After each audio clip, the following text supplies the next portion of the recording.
Good morning. And so let us begin, as always, by taking a few breaths together. And so if you will, wherever you are, whenever you might see this, just stop and take a deep breath in with me. And let go. Together, let's take another deep breath in. And let go. And one more deep breath. And let go.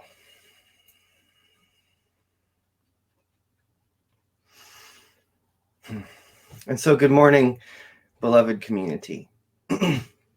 I have so much on my heart to share this morning. I've had the profound honor over the last week of sitting with a friend, my friend Walter Carlisle, who has been in the process of making his transition out of this life and into the next one over the last week. And Walter left this life this morning, just before sunrise, with his family around him and his son-in-law, my friend Vector, playing the harp. And I just keep thinking to myself, how picturesque and how perfect. This last week has been so full of deep reflection and just such a deep and sacred space. As I've had the opportunity to witness someone that I love make their transition from this life peacefully and sweetly, surrounded by family and friends. And I just can't help but think about the life that this person lived. And Walter was one of those people who met life with absolute joy. Over the last week, as prayers and messages and cards have come in through me and to the family, one of the most consistent things that I continuously have heard over the week was how much Walter's smile and his love and his joy and his kindness has rippled out into the world. And I've heard it said before that everyone dies how they lived. And as I've watched Walter in the last week, drifting between this existence and the next, being here with us and clearly being somewhere else, one of the things that I will remember for the rest of my life is how often this great, big, beautiful smile just glowed from his face, even as the life left his body slowly over a course of days. The eminent joy that he continuously offered to every person in that space was absolutely beautiful. And as I think about this individual who lived a life of kindness, of compassion, of soft and beautiful love, it would appear to me that Walter was someone who lived on purpose. That Walter was he was a religious science practitioner for many, many, many years. And he's someone who I watched and witnessed and looked up to, who practiced this philosophy so deeply as a way of life. And that I saw that Walter's presence was a presence of joy, a presence of love, a presence of kindness. And I've been thinking of this idea recently that I've been sharing with my synthesis community, is that I believe that each one of us comes into this world to be the answer to a prayer that has been uttered, that each one of us is an answer to a call, that each one of us comes into this life to be on purpose. And how in alignment with our purpose we are will show up as the circumstances of our life. And I see that Walter was someone who was always in a living practice of becoming a greater expression of kindness, of becoming a greater expression of joy, of becoming a greater expression of love. And that even into the last moments of his life, that intention, that truth of who he was the thing that shined greater than anything else. And I realized that there's an invitation here for each one of us. If we are willing to recognize and remember that in the end, the thing that's going to matter is who we chose to be consistently throughout the course of our life. That the steadfast choice and the consistent becoming that we dedicate ourselves to is who we will become in the end, and it is what will overcome us.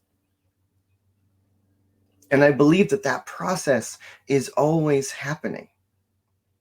And so one of the things that Reverend Alice and myself have been talking about this month is this idea of what if each one of us was willing to recognize that we are in a constant process of becoming? And if that's the case, what if we could each dedicate ourselves to one way of being? What if we looked out into the world and realized that each one of our lives was the answer to a prayer that had been uttered that called us here?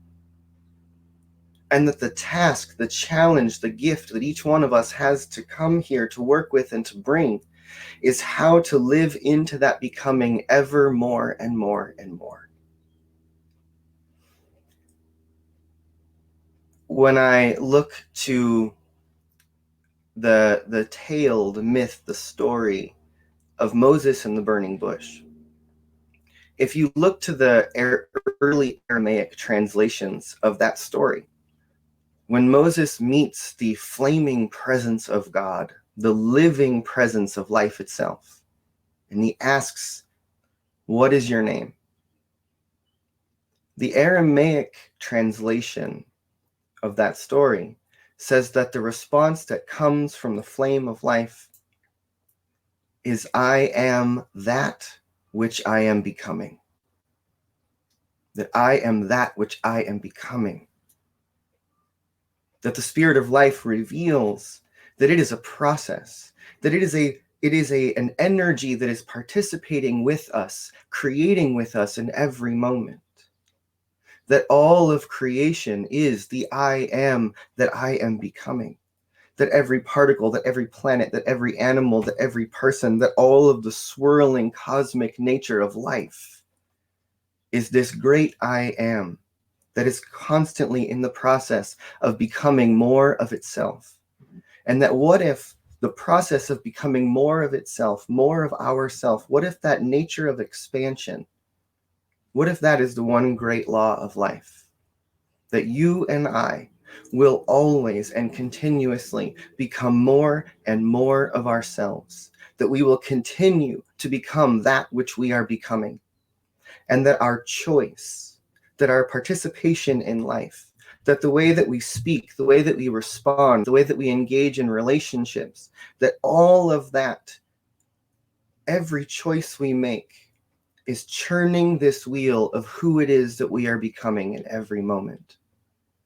And so what if the purpose of spiritual practice, of spiritual law, of all of the doing and being of our life is about cultivating the I am that I am becoming, realizing that each one of us is a temple of the Holy Spirit, that we are not these bodies, but that we are inhabited by the universe, that we are inhabited by God itself, and that God is the action, the process of becoming.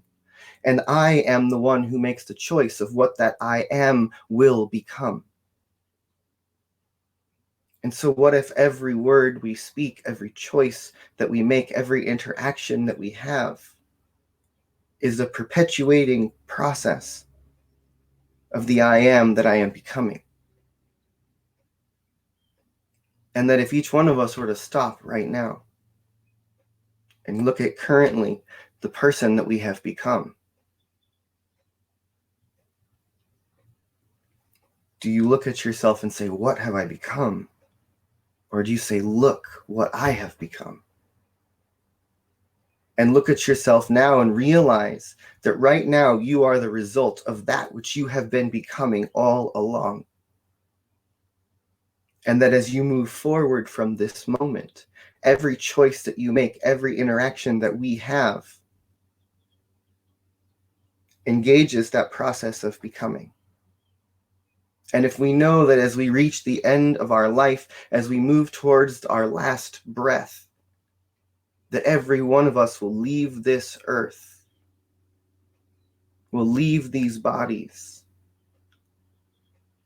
in the way that we have continued to become, that the essence of our choice, that the essence of our character, that the essence of our truth is that which will overwhelm and become us and carry us into whatever is next.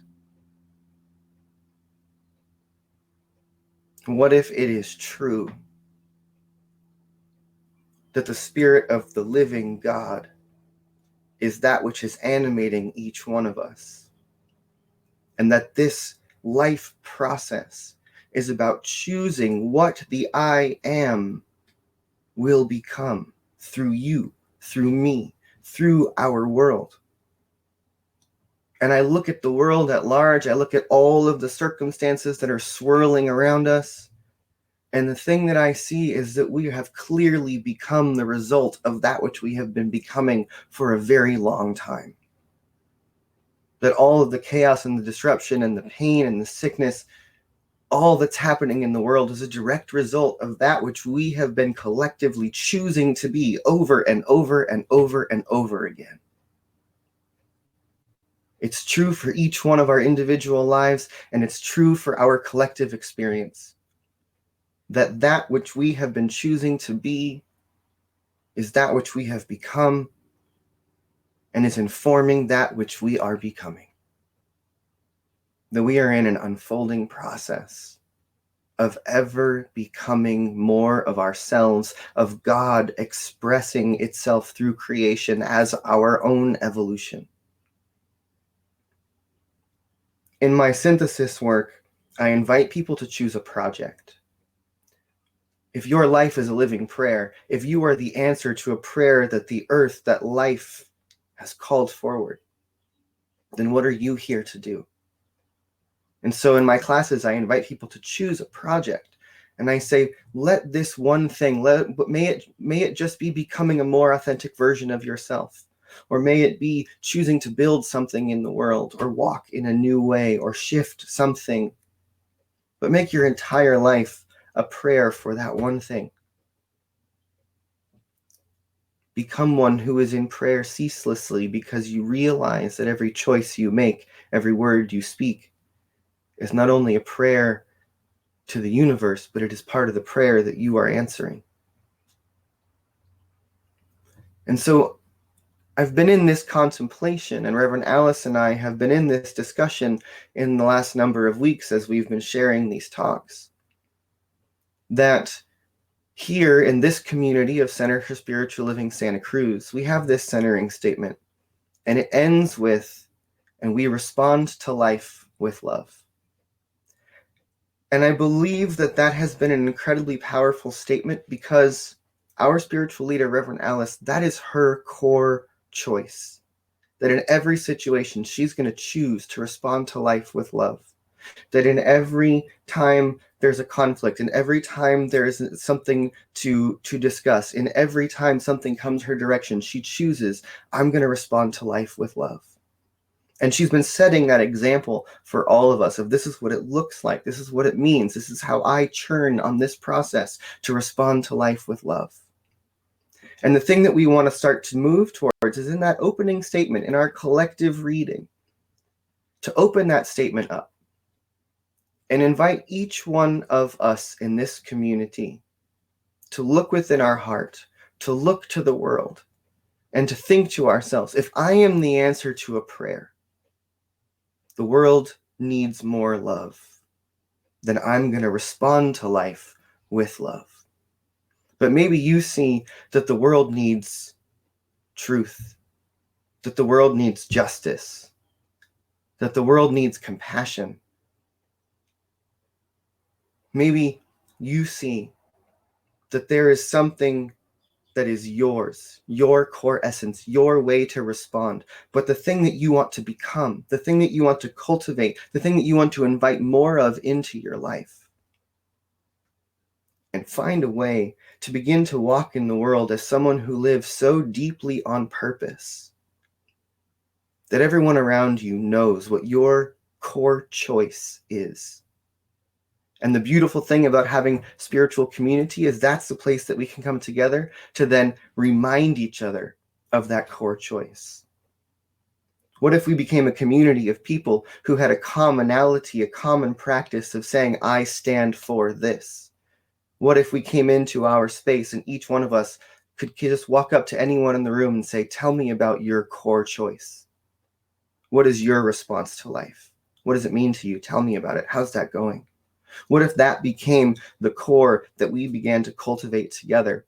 Was that we became a people who live on purpose, who live from a choice and a realization that everything that we do is part of the I am, that I am becoming, that we are becoming, that the world is becoming. And that if each one of us finds a core choice, a core principle, a core concept, a core idea, or finds the prayer that we came here to be the answer to, perhaps we could be so lucky to reach the end of our lives and have ourselves reflected back to us and feel only joy, feel only that love, feel only that truth or light or whatever it is that you're here to offer the world. I believe that the universe is a mirror and that we are all getting ourselves given back to us in every moment, both individually and collectively. And I believe that at the end of our lives, the great cosmic presence is going to shine a mirror back to each one of us. And the truth of who we are is going to direct us into what is next. And so, my friends, let us choose to look into the world, to look into our hearts, into our character, and each one of us choose what our purpose is, what our core choice could be. And then begin to choose to practice that thing everywhere, with your partner or spouse, with your family, with your parents or children, at your workplace, in conflict, when you take on the issues and the pain of the world. Is there one thing that you are willing to become and dedicate your life to the constant process of becoming, knowing that who you are and who you become is determined by every choice that you make, and that each one of us is always in the constant process of becoming, because the nature of God itself is to be the I am that I am becoming. And so if we know that, how would we live? Would it be different than we are right now? And so, my friends, I just invite you to take a deep breath and let go. And take another deep breath in and let go. If it's comfortable, close your eyes. And as I breathe, I just invite each of us to remember that we are being breathed by something greater than ourselves. That there is a presence that animates these bodies, that lives in us. And that presence is the one infinite presence. It is that which I call God. It is the universal consciousness. It is love itself. And let each one of us realize, as Eddie Watkins sang in our opening song, let each one of us realize that I am the place where God lives, moves and breathes and has its being. I am the place where God shows up. I am the place where God lives, moves and breathes and has its being. I am the place where God shows up.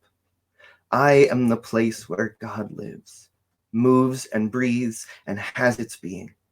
I am the place where God shows up, because I know that I am that which I am becoming. And so may each one of us make the choice today, every day, who and what we will become. Not only for ourselves, but for the world, for the future, for life, for the spirit that lives within us. And so today I just speak a word of gratitude for life itself, as the very presence that animates each one of us and looks out through our eyes and chooses to become through us. And I remember that there is most certainly a power and a presence for good in this universe that is so much greater than we are. Let each of our lives be a place where it can come through in whole, new, holy, intentional ways. Let each one of us be a holy, holy uprising for the Spirit of the living God to make itself known in this world. And let us choose. Let us choose on purpose. And so it is. Thank you, my friends.